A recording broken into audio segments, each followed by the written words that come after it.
Lori and I knew we were frustrated because we wanted to step into a new level. And we were working our tails off and doing all the things that we thought were correct, but just seeing a few examples of, hey, you could do this differently this way, or seeing it modeled, hey, you could do it differently that way. All of a sudden it makes sense. Oh, I see where my gap is. Oh, I see where we're doing it wrong. Oh, I see where we let ourselves off the hook. Or, oh, I see where we're letting somebody else off the hook. And it's those little nuances that will bring us to the next level as individuals.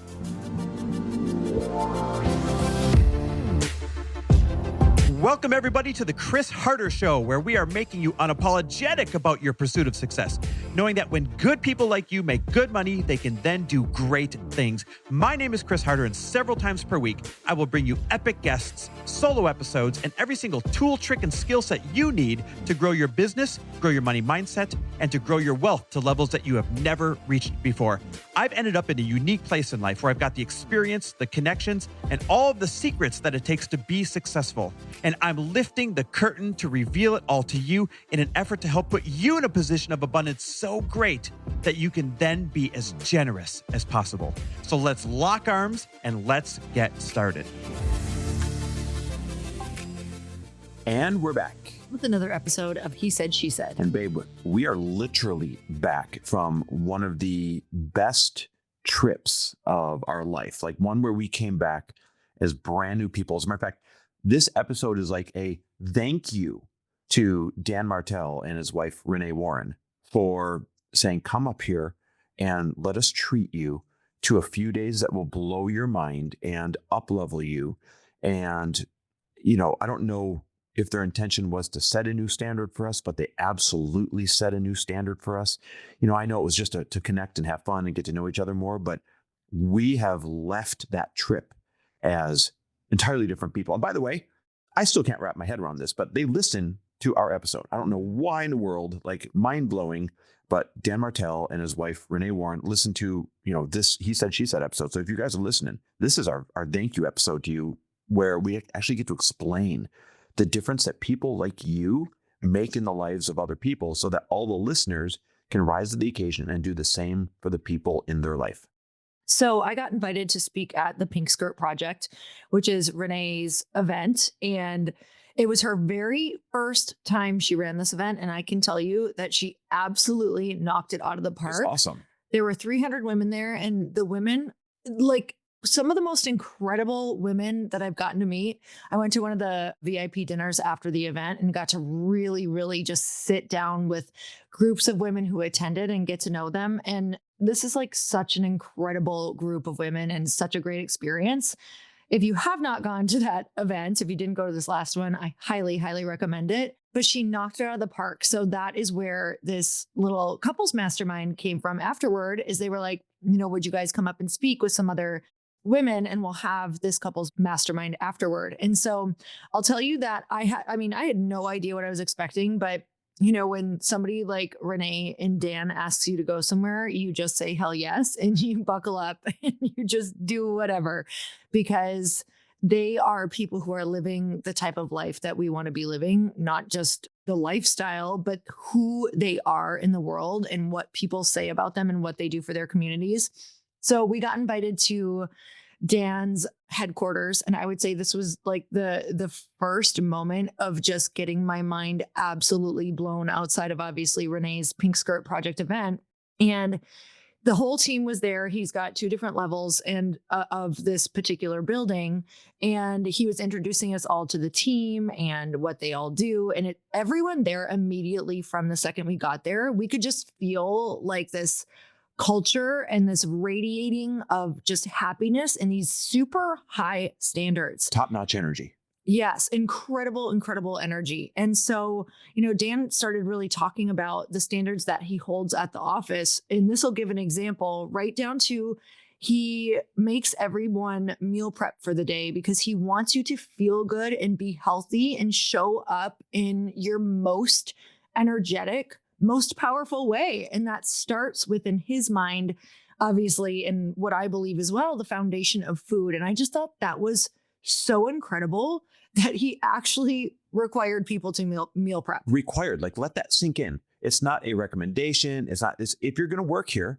one of our standards is that you're going to meal prep so you feel great and you're healthy, because when you feel great and you're healthy, your life is better, but you're also going to perform better.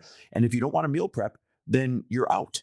And that blew my mind, because most people would be afraid to kind of do that type of real high standard, except it shows. Everybody was vibrant. Everybody was happy. Everybody was healthy. And when you opened the fridges with everyone's meals in there, it was amazing. They were all there. They were all there, right? And so right away, that shocked me. I was like, oh man, we need to make sure that we are holding our teams to the highest standard personally, on top of from a business standpoint. Matter of fact, I was like, oh my God, if his standard is here, mine must be down below the earth somewhere. So the next one for me was just all of the different things he set up for his community.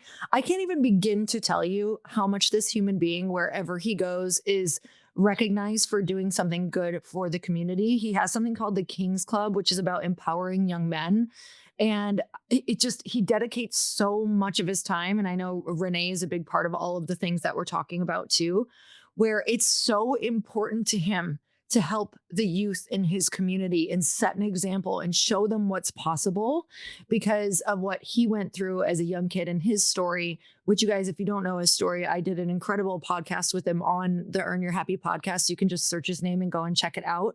It was one of my favorite podcasts, but I think that he sets aside time every single week to give back to these kids on top of an already busy schedule and running a massive team. Well, and it showed. So this was a really neat little incident, if you will, that happened that just demonstrated the impact he's making on his community. So we went and toured the facility where he keeps all of his cars. He's got a beautiful car collection. And so we're there touring the facility, and it's incredible. If you guys have ever seen me around Auto Car Club, it kind of looks like that, and all the cars in a giant warehouse, and they're all collector cars and beautiful cars and high-end cars. And there was another guy in there with his son, and Dan did not know the guy or his son, but he went up and he said, "Hey, do you love cars?" To the kid. The kid looked like maybe 7 or 8 years old. And the kid's like, "Yeah, I love it." And the dad's like, "I like to bring him here so he can dream. He likes being around cars." And Dan's like, "Well, here, come see some of mine." And he let him start up his Ferrari and all this other fun stuff. And the kid was just so excited. And the dad says to him, he says, "Hey, thank you not only for what you did for my son right here, but I want to thank you for what you do for the community." And Dan's like, "What do you mean?" And he's like, "Well, I'm the chief of police for the Royal Canadian State Police. And it is very abundant, the impact that you're making for us in our jobs, in our community. And I just wanted to personally thank you." Now, this was just sheer happenstance that this guy happened to be there, bringing his kid through to see the cars at the same time that Dan was bringing us there to kind of see the car collection and all that stuff. And it was such a neat moment to see that type of impact and to see Dan be thanked by the chief of Royal Canadian State Police, not even knowing it was that guy. And, here he was just showing his son, like a really cool experience because they just happened to be there at the same time. Mm-hmm. And that's neat. It shows the impact that when you focus on helping the community or people around you, people at the highest levels notice, and it makes their lives and their jobs easier as well. Mm-hmm. And then, we got to our very last day. We just had this beautiful dinner at Renee and Dan's house, and just the intention that Renee put into having us go around and answer questions at dinner and just get really intentional and drop in and vulnerable and talk about, exactly where we're at, or really bond over true, like just real authentic things, like the way they are as a couple and as a family, and just getting to see that glimpse inside of their lives and how important that is and how intentional they are with family. I think that just really leveled up what is possible when you live with such high standards and such high intentionality in your life. Like, we're not even painting like a quarter of the picture of the standards that this family holds. So what does this have to do with the listener? Well, I came away with this thing realizing that they haven't built companies, they've built communities, meaning the very people they hired were people from their community. The standard they set is affecting their community. When you walk into their offices, it feels like a community. They've built a culture. It's not a team. It's not a business. It's not employees. It's a true community. Here's another example. We went to the gym on Saturday. It's a regular public gym, except half of that place in there on a Saturday morning was their team, their community, working out, all the employees working out, having fun on a Saturday together. and coming up and introducing themselves. And they were just the kindest, happiest people on the planet. That is real cohesiveness. And it's no wonder that you see him everywhere and everything is just working so well and hitting on all cylinders because everyone is rowing in the same direction and having fun doing it. I walked away with knowing that in order to be the happiest, most fulfilled version of yourself, you really have to hold yourself to a high standard.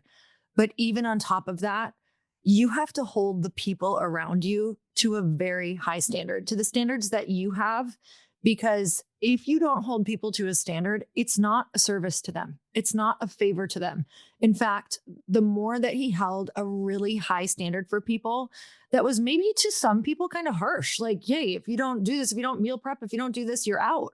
Like what was happening is that the people who, were around him were literally coming up to that standard. And we're so grateful. I've never met a group of human beings and young guys that were so grateful to have a place where someone saw them and saw their greatness and said, I'm not going to let you play small. Like, I'm not going to let you keep sinking down to this place that isn't serving you, that is making you unhappy. Like, you're going to need to come up here if you want to be in this group.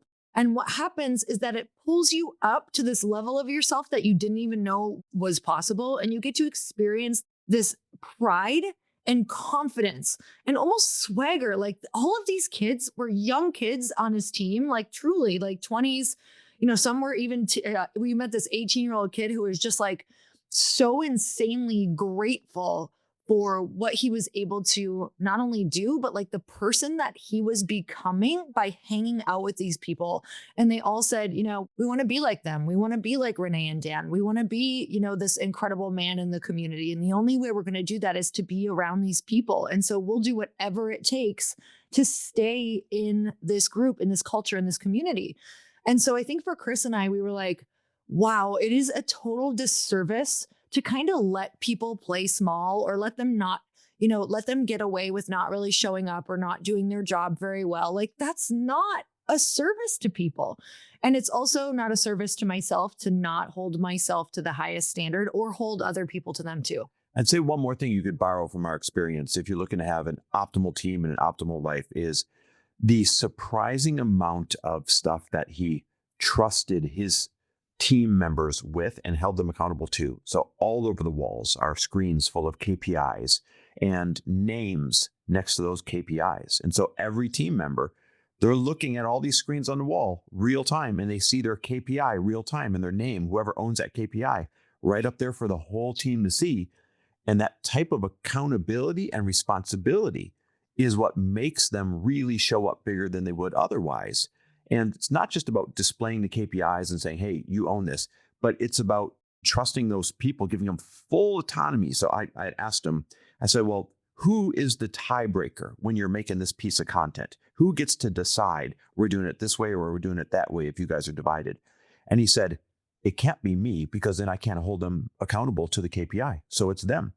And, they get up just a couple of strikes, but they are the tiebreaker, not me. And that was a great wake-up call because usually as a leader, you're like, well, I'm going to be the tiebreaker or the buck stops with me or I know what's best or something like that. And this was the opposite. This was the team members are going to live and die by the responsibility that they were given. And he's not going to override it in a situation where they have a kind of a opposing view on something. Should the content be this way? Should the content be that way? He's going to let them be the tiebreaker. And if they win, they get to celebrate that KPI going up. And if they make the wrong decision, they get to learn from it and they only get a couple chances to learn from it. Mm-hmm.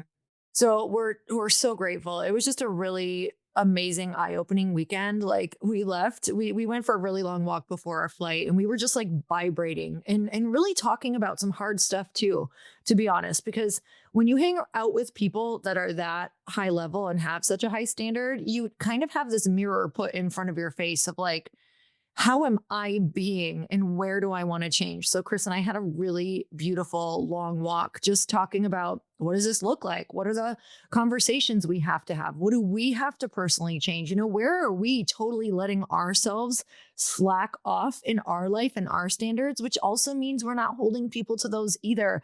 And honestly, Chris and I both have been feeling like we're not where we want to be. We're not living up to everything we know that we can be.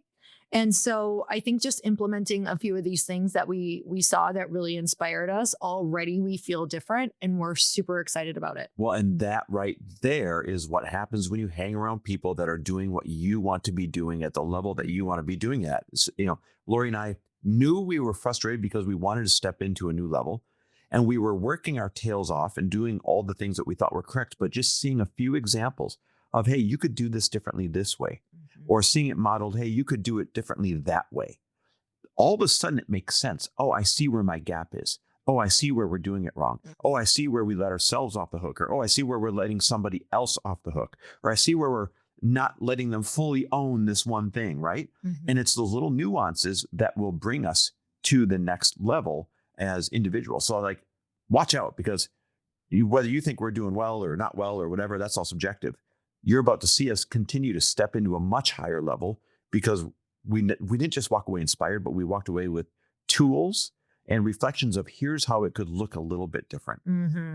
So you guys, thank you so much for tuning in. I hope that this just sparked even just a next level of a standard for you, like something that you're not doing that is just making you frustrated in your life. Because once you get that standard, then you can also hold other people who are in your life consistently accountable to that, because it's really going to take both in order for you to get to where you want to go. You having that higher standard and you also enforcing and holding people to a higher standard in your business. So thank you guys so much for tuning in, and we will talk to you next week. Bye, everyone. Thanks for listening. Thanks for listening. And if you loved this episode and know of someone else who is as successful as they are generous, please pass them on to me. It would mean the world to me if you help me get this cause and this message out to as many listeners as I can. So please, if you liked what you heard, it goes a long way if you take 30 seconds and leave me a 5-star review and share this with your friends. I'll be forever grateful. And until the next episode, cheers to your success.